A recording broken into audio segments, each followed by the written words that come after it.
What up? What up? Welcome. Oh man, I screwed up. I messed it up, Rob. Damn.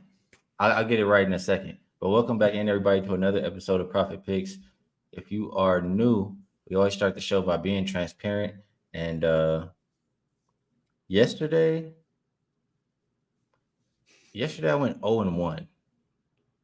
I lost on the first quarter over, and then the full game ended up going over in that Liberty game. So they came out lackadaisical and then kind of picked it up as the game went on. So we'll try to do a little bit better here today. I think that puts us at like 11 units, a little bit above 11 units on WNBA. Rob, it's good to be back with you. Let the people know how you did yesterday and how you doing. I'll be right back.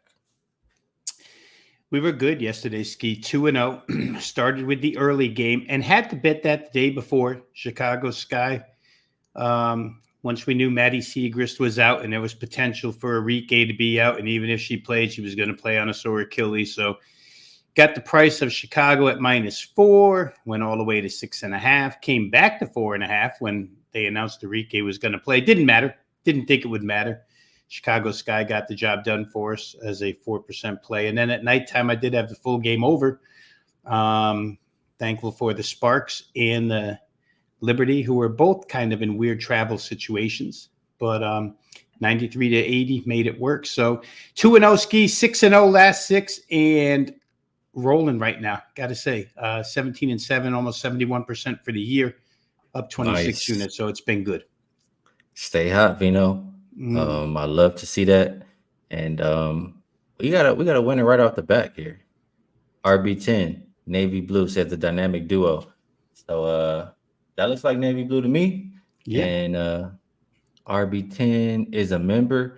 Hit me up wherever you want, whether it's the Discord, Twitter. You can comment at the end of the show and just let me know where's the best way for you to get some cash. So shout out to you, RB10.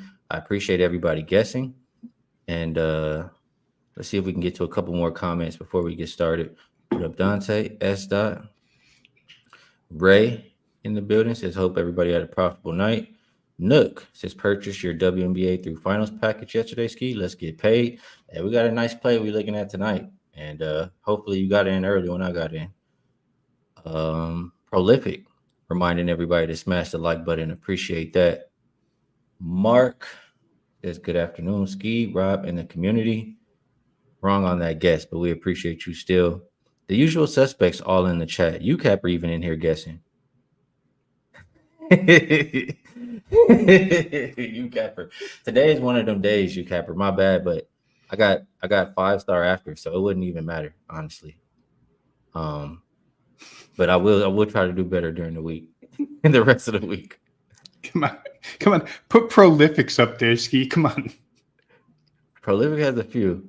Which one? Let me see. Oh, here it is. Skee teaching Chris how to be on island time. Chris be late. He's got another one too that says, my mail used to come late because of Skee. Gotta love it, man. Probably doing a show. Yeah, you know. That's good stuff. That's good stuff. Chris, hey, you got to cut Chris some slack too. He does a show at like what, 4:30, 6:38, sometimes super early in the morning.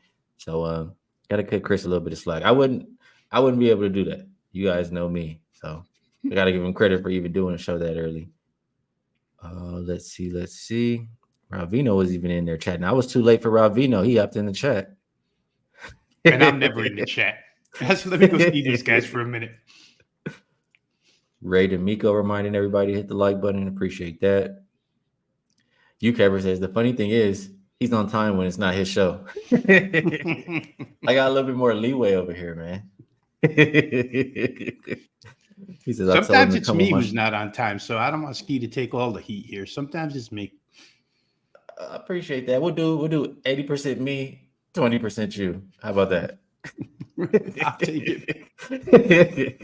UCAPper says, I'll tell him to come on my show at 10:30, then give him a link to his own.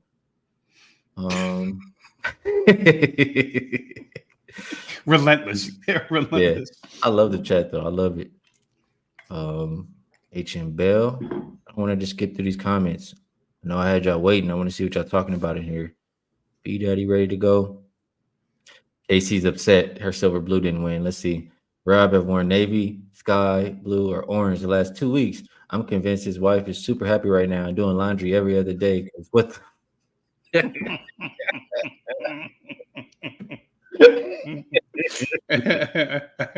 He's ready to win.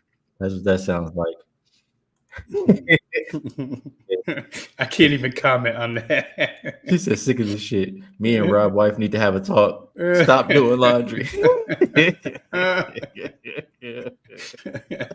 All right, let's get to some actionable info.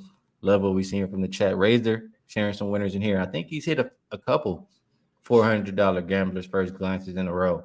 He's going with the Rangers and the Royals under 8. Make sure y'all check my guy Razor out. He has YouTube and he has Twitter as well. So shout out to my guy. He does a lot of great work. Make sure y'all check him out. Kylie Reynolds, Skee, how do I see the member plays?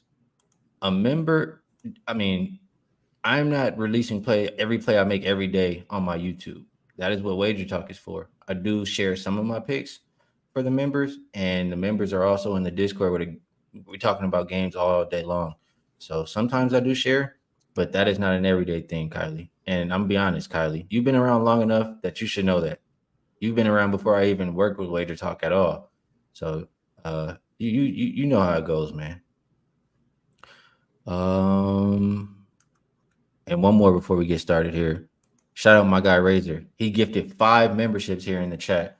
So let's see who gets them. I gotta actually click on a different screen to see that because it doesn't show for me there. So shout out to Details, Jeffrey Wilson, Travis Johns, Chris Nieto, and Will Latt. Those 5 people were gifted a membership by Razor Sharp Pick. So shout out to Razor. Appreciate you. And I'm sure the chat does as well. All right, Vino. Let's get to some business here. We got 2 games in the W. First up, 6-17, 6-18, Indiana and Atlanta. This game opened up Dream -1.5. And we see a flip of favorites. The Fever are now -2.5. Total hasn't really moved. It looks like 163. Fever, usual suspects who haven't been playing, I think, in forever are still out. So they'll have everybody who's been, on this win streak with them here tonight. Atlanta, Jordan Canada, and now Ryan Howard, after I think it was her ankle. It looked like her ankle got rolled pretty bad. They had to help her off the floor. That's probably why the line moved like the way it did. But if you watched that game, you should have known she wasn't going to play today. So Atlanta, a little bit shorthanded here. I'll ask you this, Rob. Have the Fever, are they starting to figure it out a little bit here now? They've had a few wins in a row. We know Caitlin Clark wasn't going to be, as bad as she was to start the year forever. And playing through Boston seems like a good way to go for them. So can they do it again here tonight at the 2.5-point favorite? Well, I will say this right off the bat. I did bet this game. I did get there early because you have to anticipate the line move, just like we did with the Chicago Sky yesterday with Maddie Segrist being out. You knew that the night before with Enrique having that sore Achilles. You just had the feeling the line was going to move, so played Chicago early. Played Indiana early, and not even early enough, Skee, because I got in. I thought I got in quick. It's my fault for letting the plus side of this line slide. I was doing other things, and I didn't get to betting it until Indiana was -1. But still the better end of the number as we speak. Some closing line value here. I think that the two-woman game between Caitlin Clark and Alycia Boston is kind of clicking at this point in time, working pretty well together. You like what you see on the bench, on the sidelines out of Indiana recently. It looks like a team that's becoming cohesive, a team that's starting to figure it out. Caitlin Clark, I think, said it best the other night when she said, we really didn't have aspirations of winning a title here, just trying to be better and get to the playoffs. And they look like they're getting progressively better. 4 straight games, 80-plus points. That's pretty good. Their shooting mark, I think over the last 4 games, they've shot 50% on average from the field, which is really good in this league. Because not many teams do that, if any. So I think pieces offensively are coming together. Obviously, the defense is still a problem. Trusting them as a road favorite is still a problem. Although I had a number here. They've been favored twice this season, won both games straight up, covered one, didn't cover the game against Washington, where the line shot up, actually. Depends where you got the number in that game, because I think they were -1, closed -4, beat Washington by 2 the night they had to move the game to a different arena to accommodate all the ticket sales. I think they're probably the right side here. Atlanta, just to get into them real quick, Ryan Howard is a big deal. I think she was on the 3-on-3 Olympic team as well, which is called into question now. Yeah. And I think we know her most as a scorer, but she leads the team in like 3 other categories offensively. Assists. I think I saw, let me pull it up here. I think it was rebounds or steals. And so she leads the team in assists, steals, and blocks aside from points scored. That's a lot. Atlanta's the worst scoring team in the league. Without her, they're real. And again, they were without the backup guard the other night, and they may be without her again. I'm missing her name now. Oh, you're talking about Ariel Powers. Yes, Ariel Powers was out the other night, maybe out again. Alycia Gray was terrible. I don't see her on the list right now, though. I think she'll play. Okay, so she gets in the game. But long story short, Skee, I'm on this Indiana side at a -1 price. I don't know if I could recommend it at -3. They haven't shown to be trustworthy yet. So I think if you didn't get in early, I wouldn't try stepping in late. Even though Atlanta's without a huge piece and they're not a good offensive team, I still think that asking Indiana to win by a couple of buckets, you may get there, but it's thin ice at that point. I'm in agreement with you. Fever are not a team that I really have interest laying points with. I mean, if you got them early, as close to a pick 'em or as a dog, I think that, solid pick. But I'll say like this. I did initially think that they would continue to be without both Powers and Howard. But now seeing that they at least get Powers back, I mean, that gives them some kind of extra offense, because sometimes they need somebody to just go get a bucket. And, I didn't want to even think about them shorthanded. So total-wise, both of these teams do play slow. We have one team who is solid defensively, another one who plays no defense at all. So I'll say this, Rob, if you like the Fever, you probably like the over. Would you agree? I think so, but I couldn't get there just because Ryan Howard's not in there. And True. I don't know where those points are going to come from. So, like I say, Atlanta averages 75 a game with her, and that's not enough in this instance, really. So we'll see. I didn't get to the total, though, and if I'm not getting to an over, Skee, then it's probably a shaky proposition. All right, well, I'll stay away from that. I do agree with you that the Fever look like the right side right now. A couple more comments. My guy Dream in the chat. He be on these props. Make sure y'all follow my guy Dream. He does his own YouTube there, and he has Twitter as well. I think his Twitter is Mr. Dreamy. But he says Tina Charles over 13.5 points, and he's looking at Alycia Gray assists. Appreciate you sharing that, Dream. G. Martinez says Powers legacy game. S. likes Caitlin Clark over 29.5 points, rebounds, and assists. Appreciate you, UCapper. Yeah, we'll catch you. And y'all make sure y'all follow and check out UCapper too. He has a show starting in 5 minutes, and he does shows, or he's starting to do them again. He's done them in the past, but he's been starting to do them again like every day. And I'm gonna give him another shout out, because while we're capping these games, I'm using his website, The Money Baller. Make sure y'all check that out. Good information for all sports: NBA, WNBA, MLB, NFL, and makes it really easy to see it all in one place. So shout out to my guy. All right, Pino, let's move over to the last game on the slate for today. That looks like the Sun and the Aces. Aces opened up 5.5 point favorites. Looks like 5.5 at most shops. I do see a 5, so line shop depending what you like. Total looks like it opened 162.5. Consensus currently is 165, and Kirsten Bell remains game time decision. Jefferson is out for Connecticut, and I mean, I'm feeling like this here, Rob. I'll say this. We'll talk about the side first. The Aces, I was on them last game after that interview, that we talked about, where Angel, all that stuff. She was crying and talking about the game, and Becky was firing up the team. We thought that they would respond. They looked really good in those minutes with Chelsea Gray out there on the floor. She had the offense organized, throwing passes that nobody else on that team throws. And I just like what I saw from that Vegas offense with her out there on the court. I don't think it was a one-game thing. I think it will continue. I mean, they're only 7-6 on the season. They know their season has been disappointment so far. And I think that Connecticut has had a pretty easy slate as far as the teams that they've been playing so far this season. And they're already, I mean, you can't really just look at this year. I mean, in general, what I know about this Connecticut team over the years, they are really, really great at home, not so great on the road. They beat up on the less stands. They struggle with the top. That's why they always lose in the playoffs. So I think the Aces are the right side here, -5.5. How do you feel about it, Vino? Can't disagree. Connecticut, for what it's worth, has played 2 games, to your point about easy schedule, 2 games against real teams so far this year. One against Minnesota, one against the Liberty. Took them overtime to beat Minnesota 83-82, and then played the Liberty. I think it was the first game.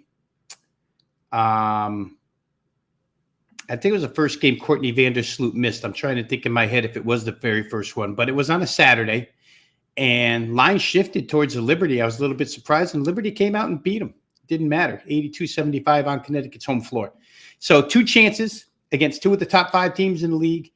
Haven't really been world beaters in either. So the record of 13-1 straight up appears to be somewhat in question. We're not going to call it phony yet because we don't know, but it is in question for sure. And they're going to play Las Vegas and Seattle on the road next 2 games. We're going to find out. We're about to find out. Yeah, we're going to find out real fast because – Skee, what they can do to these other teams, what I've noticed is they can impose their will on these other teams. They can make the game slow. They can make the game defensive. They can make it ugly, and they can beat you up inside. And I don't know that that's the case. I went back only because I didn't handicap this sport for clients last year, so I had to go back. I know where you're going with this. They can't dictate tempo against this team. This team cannot. Scores on them. It's a bad matchup. They can't do it. And if they get behind, they don't have the weaponry to come back, in my estimation, at least. They're not a come-from-behind team. They're a front-running type team, or at least the game has to be close. So if you're Las Vegas, you know this already because you've beaten this team before. I think both of the games I looked at, the 2 or 3 games, all went over. Las Vegas was able to score. So I didn't play it yet, but if I were going to recommend the old gun to my head adage, I could see Aces and over here because to me, after watching Chelsea Gray the other night, wow, Jackie Young, Kelsey Plum, Asia Wilson, Connecticut has a lot to handle here. And I know Carrington's a nice defender on the perimeter, but she's one. And there's just so many weapons on the other side. So for me, it would probably looks towards Las Vegas, who's probably in a really good frame of mind right now, and total up and over because I just, they score, Skee, and I don't know that this team defensive numbers or not. Sometimes you have to take these overall statistics and apply them to the matchup. And I don't know that those numbers are going to be as gaudy as they look when they play this team. Rob, I've been capping with you a long time. I know a lot about you, but I'll say this. You are a really, really good capper. That's my opinion. And I know you haven't followed the WNBA, as long as I have, but you on the money with this game. The last few that they played, I think they averaged like 177. Aces can do whatever they want on this team. Like you said, Carrington is one defender. She can't not guard Jackie Young and Kelsey Plum. And, she can only guard one person. And outside of that, I mean, it's matchup nightmares across for this Connecticut team. They want to play up tempo. It's the slowest playing team versus the fastest playing team. But when it's matchup problems like that, and you have great point guard play, especially with Chelsea Gray, you're going to get what you want. So, like you said, Connecticut, they're not the greatest offensive team. They're able to clamp some of these other teams down and hold them down and have defense turn to offense. In games like this, they got to try to get out in transition and get some easy baskets, try to keep up with this Aces team. And we know Alycia Thomas, that's exactly what she's going to do. She's going to grab the rebound. She's going to push. I think Bree, for the Sun, will have some success against Stokes for the Aces down low. And I think that Dewana Bonner, should be able to shoot over the top of some of these Aces defenders. So I do trust them to still score. I think the pace will be played at the Aces tempo, just like you said. And I like exactly how you called it, Aces and the over. Um, G Martinez says Ace is going to get 90. I agree. Dream says Tiff Hayes versus Ty Harris. It should be a good matchup. I think Tiff Hayes put in some work tonight. G Martinez says Sun can't shoot threes great. They're not the greatest 3-point shooting team, but Dewana can shoot, and Carrington can shoot. They got a couple of people who can shoot. Mark, I appreciate you. So on that note, we'll move it on over to the best bet segment. And Vino, like we always say, I mean, the link to both of our pages is in the description to the video. And I'm talking about our pages at Wagertalk. We both have been winning. We both have been doing really good work. But I'll let Rob Vino put some numbers to what I'm saying and let the people know what's the best way to get paid.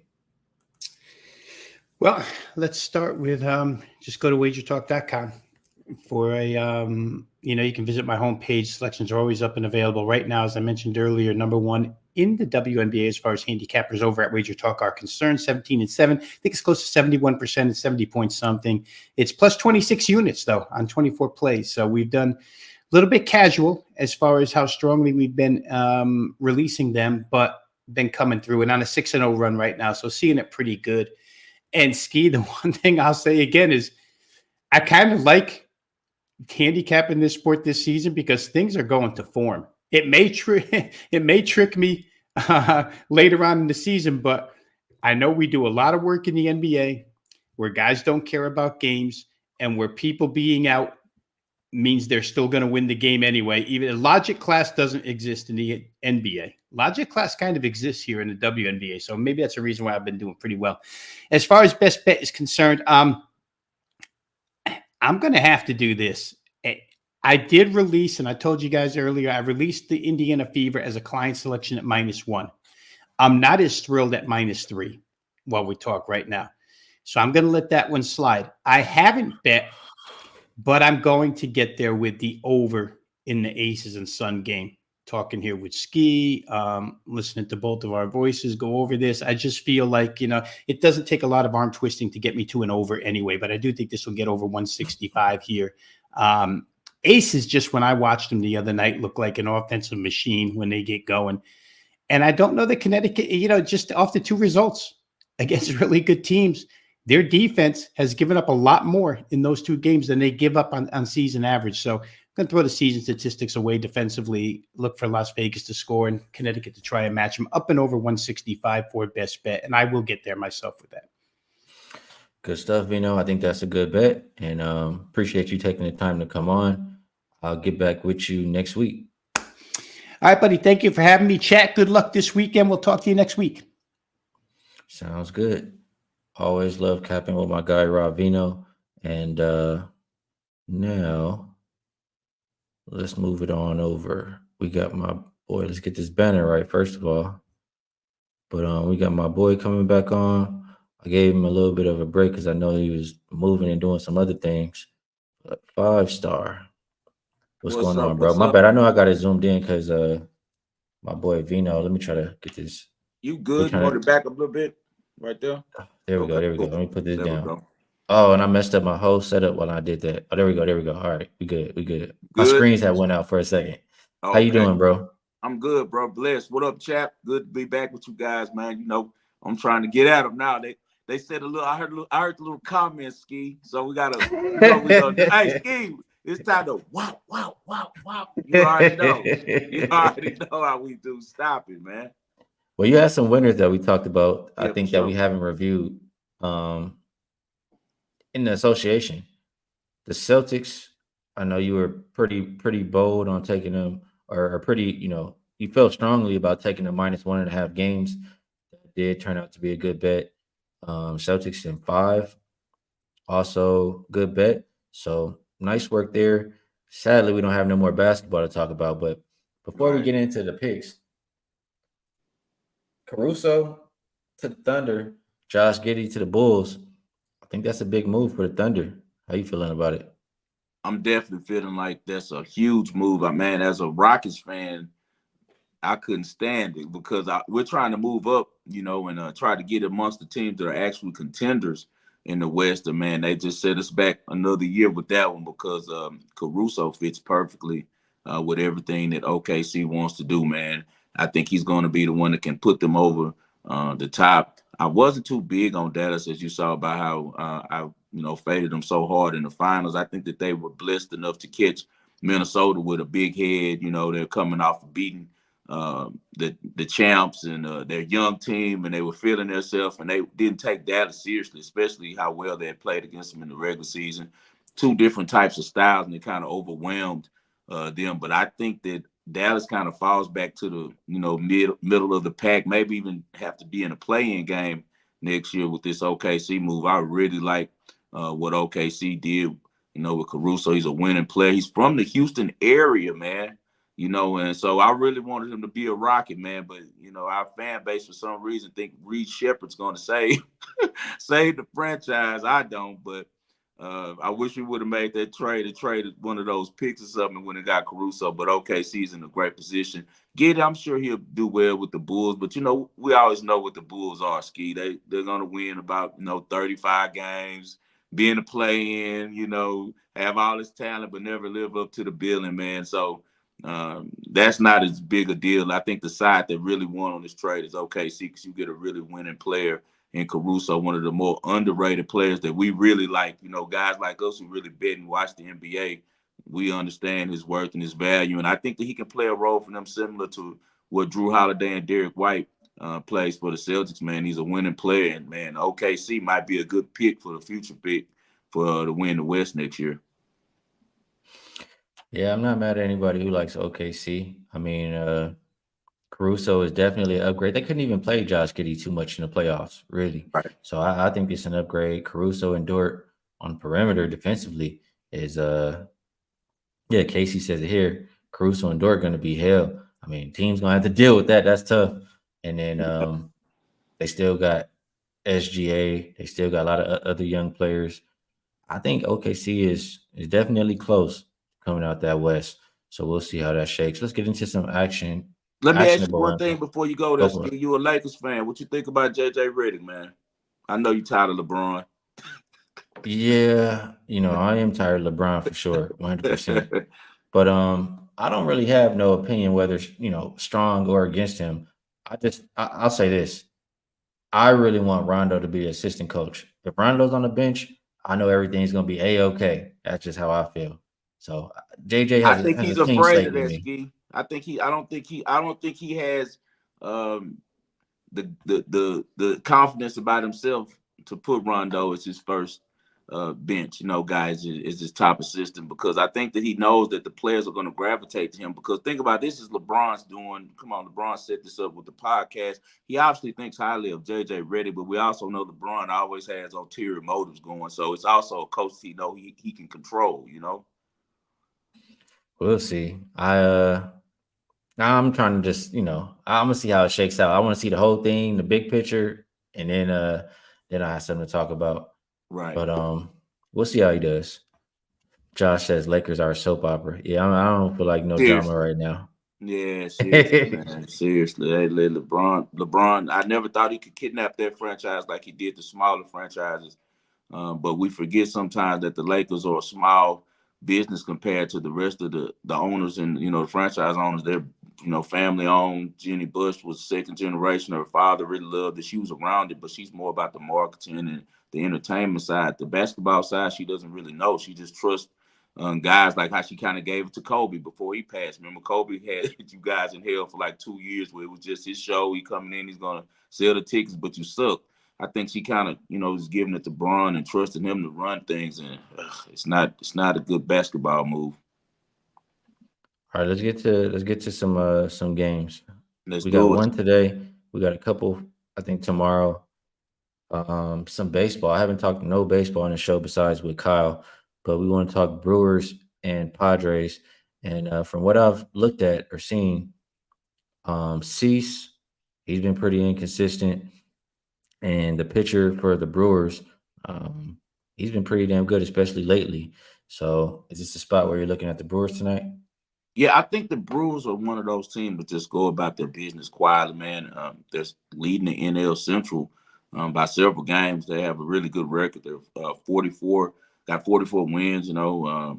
Colin Ray is starting tonight. Like you said, he won his last 3 starts. He's 6-2 on the mound. Dylan Cease is a really good pitcher. He was lights out with the White Sox, but didn't get a lot of run support. With the Padres, he's been decent. Up and down, but last night the Brewers gave up 7 runs. They gave up 4 in the first inning, and I think they're going to bounce back from that. They're 4-0 after a loss in the last 4. Besides being swept by the Phillies earlier in June, they've bounced back every game after they've lost this season. They just have a winning tradition over there that council kind of just left, and the new manager is just taking and ran with it, man. And they're still a team that's about pitching. They play old school National League baseball. Timely hitting and pitching comes first. Their staff is 9th in ERA. Right now, they're only allowing 3.7 runs a game. So I expect a bounce back. I think that their pitching staff steps up tonight. Their bullpen was a little taxed last night because usually Bryce Wilson, who pitched last night, gives them some innings. He eats up some innings. Last night, he only went at 4.5 innings. He got hit hard early. So they will be deep in their bullpen, but if anyone can do it, it's the Brewers because they always have been known for having arms. They had the 9th best bullpen ERA in the whole league, while the Padres, they're 17th ranked. They struggle on the back end.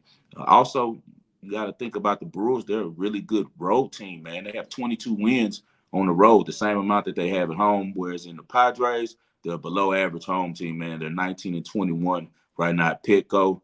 I just think that the Brewers really play good after a loss. So I'm going to be on the Brewers, and we're going to do the Skee split. We're going to do +1.5 at the -165, and then we're going to do a money line at +130 and see if we can get both of them. All right, I like that. That's where I get it from baseball and hockey. We kind of got them. I mean, there was this one site, it's not around no more, but maybe other sites let you do it too. They used to let you move it to +1. It was 5 dimes. Yeah. But yeah, that's how you make a +1 line. So yeah. Or I'm sorry. Yeah, my bad. I'm getting a little bit confused here. But I was looking while you was talking at some more information on this game. I mean, Dylan Cease was really, really good up until like the last couple starts. So maybe his arm is wearing out or something of that nature. But I do think the Brewers should be a good pick for today. Also, something to watch. Fernando Tatis has been really hot, but he's been hitting home runs. The thing that I think the Brewers limit the long ball tonight, and usually Tatis is a really big problem for guys on the base, stealing bases and things. But he has an injury, man. I think a quad that's affecting his speed. So that's something to watch as well. You don't see the normal Fernando Tatis when he gets on. He's looking to hit, long balls. He's not looking to, cause havoc on the bases, and I think that's what really gets that Padres offense going. All right, good stuff. Let's move it on over to football. It's not UFL, but CFL. I And love it. I don't even know Hamilton's name. I forget, but Saskatchewan, Hamilton Tiger Cats. I should have known that, honestly, especially talking to Ian all the time. I should have definitely known that. Yeah. Hamilton Tiger Cats, Saskatchewan, Rough Riders. How do people get paid in this game? Hey, man, we're going to be with Saskatchewan. Rough Riders, they just beat Hamilton on the road. They were down 20-7 at halftime. Great comeback. You got 2 veteran quarterbacks in this one. You got Bo Levi Mitchell, who's having a bounce-back season. Right now he's leading the league in passing. He's right there from outside of Houston, from Katy, Texas. He's one of the greats CFL, but he's on the back end of his career. He's getting older, late 30s, early 40s. And then he's facing Trevor Harris, who's also won a Grey Cup. But Trevor Harris is a little bit younger, man. He's in the more in the prime of his career still. Bo Levi Mitchell gets it done, but he does turn over the ball and has some interceptions. And also the difference is that Harris has weapons on the outside, a lot better than I think that the weapons are for Hamilton. I really like the receiving core for Saskatchewan. A lot of quick guys that's really speedy in space. They do really well at home as well. They're 4-1 in their last 5 matchups against Hamilton, and the average victory has been about 12 points when they match up in Saskatchewan, or they call it Regina. I guess that's the region that they're in. Hamilton is also the worst defense in the CFL. Skee, against allowing yards. Excuse me, yards allowed yards per play, completion percentage, and also the allowing completions, the most completions against out of any team in the CFL. Well, Saskatchewan, they stopped the run really well. The number one ranked defense against the run. Now, don't get me wrong, it's not a lot of running in the CFL, but do you get in these short situations, especially in the CFL, they love to go for it. They have 3 downs instead of 4. So on 3rd and 2, they like to bring in the big quarterback or a backup quarterback that can run a lot of sneak plays. The way that they align the ball with the refs and how you have to be off the ball. A lot of teams tried on 3rd and 2, and a lot of more successful. And I think that'll be a big thing in this game because Saskatchewan is really good against the run.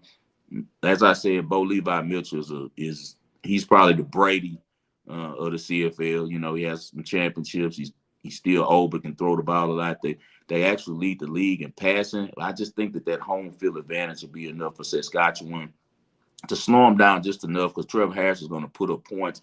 Also, I'd look to the over on this game. Both of these teams are 2-0 to the over in both their contests this season. But I think this is a year to Saskatchewan, who's really had a long winning tradition and seeing a chance to, get back in the mix of things. They have some great fans out there. I think that they try to keep the lead in the West, man, so that they get this done at home behind Trevor Harris and his right arm. And I also think that the Ticats are really just, losing is something that becomes, a habit. And they've lost now 5 straight games going back to last year. I just don't see them getting it done on the road. So this takes Saskatchewan. We're going to go money line because, the numbers are so fun with these 2-point conversions, the way that they kick and they punt, where if it goes out the end zone, you get 1 point. So we're not going to give up those 2 points. I'm going to go money line on it. It's short. It's a -140. So anytime we get a -2.5 or so, I usually take the money line. So I suggest that the same thing to the chat. Let's go -140 Saskatchewan. All right, I got no input, but my guy says the Rough Riders are the way to go in this one. Yeah. So we will rock with that. We got one more, and this is WTA. Yes. Where are they playing at again?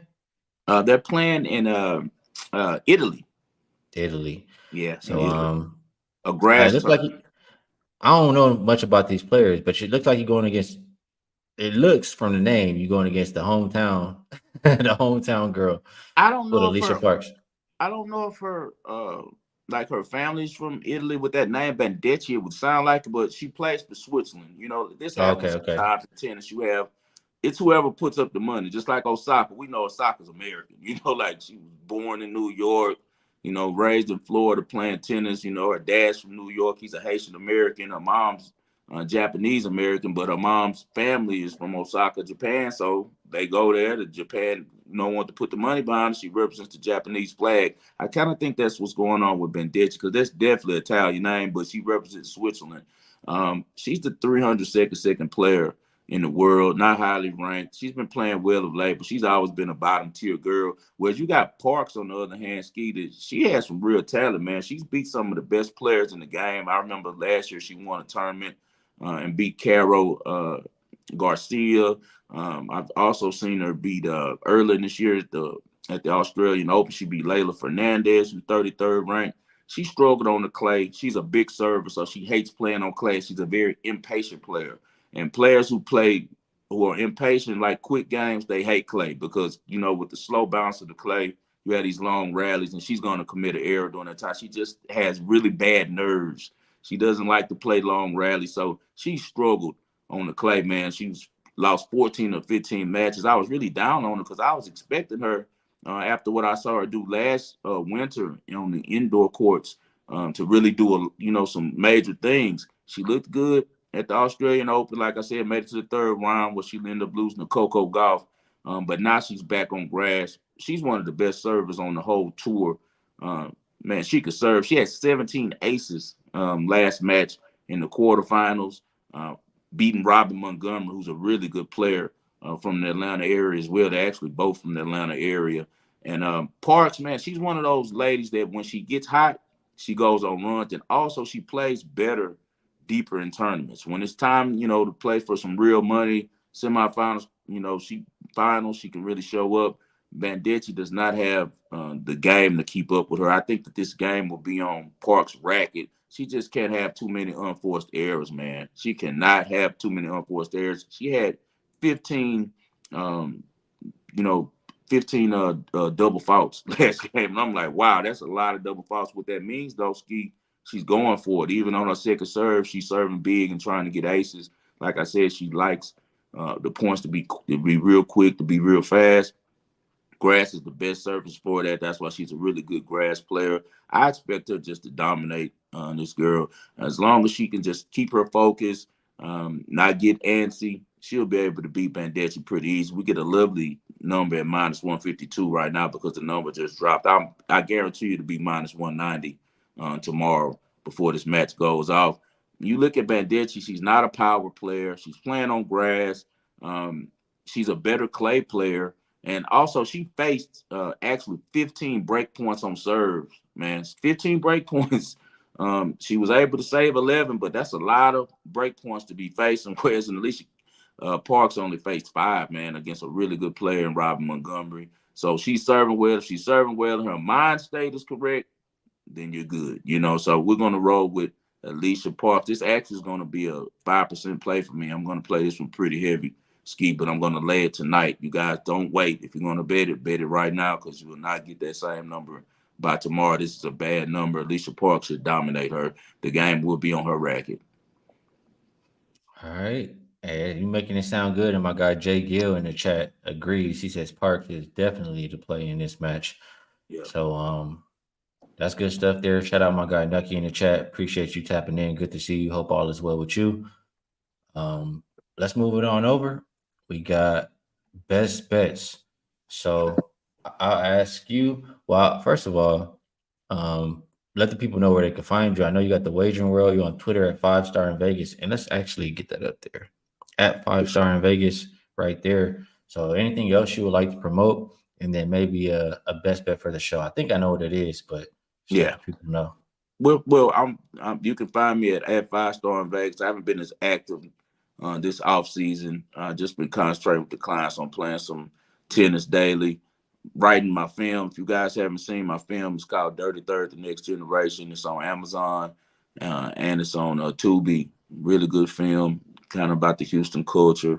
And we're doing a second part, and then after that, we're doing a series because we actually got a deal for the film. So I've been busy doing that, man. As you know, that's my other thing that I do. I got a couple hats that I wear, but one of them is a producer and also film producer, not music, film producer, and also being a screenplay writer. So I was dealing with writing that script, wrapped it up yesterday. That takes a whole bunch of time. It's very tedious. So now I'm back, with a little downtime. My wife and I have our anniversary next week, so we'll be traveling, man. So if you guys want to get me on some sports betting, I suggest if you want to kind of join the group, kind of look to joining like after the 4th of July, because until then, I'm not going to be really focused on sports. I'll be doing a lot of other things. I got to come out to your way out in LA and have a couple meetings about the film and things like that. So I won't be still. But football season, as you know, Skee, we turn all the way up. The Wagering World will be back this fall. We'll be back on ESPN 97.5 in Houston on the radio, and then we'll be ripping and running. I'll be on here often with Skee, giving you guys some football plays.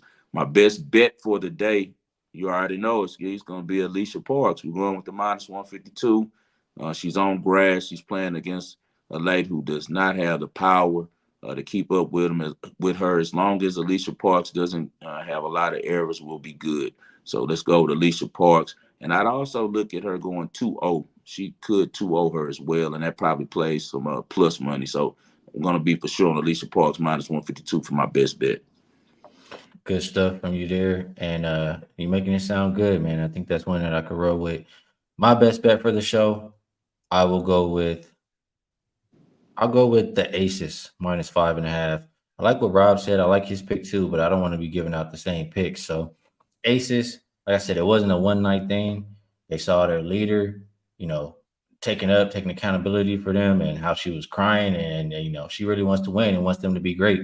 They heard their coach firing them up. They got the point guard back in action, and everything is going to be trending up for these Aces. The Sun, like we said earlier, they beat up on the left stands. They struggle with the top. They struggle with the cream of the crop. So Aces minus 5.5, my best bet. 5-star. Appreciate you taking the time to join me on the show today. Safe travels and good luck on all your action. I'll be with you again soon. And you guys in the chat, appreciate you all. Best of luck on all your picks. Good luck on all your action. We'll catch you guys again next week. Best of luck, chat.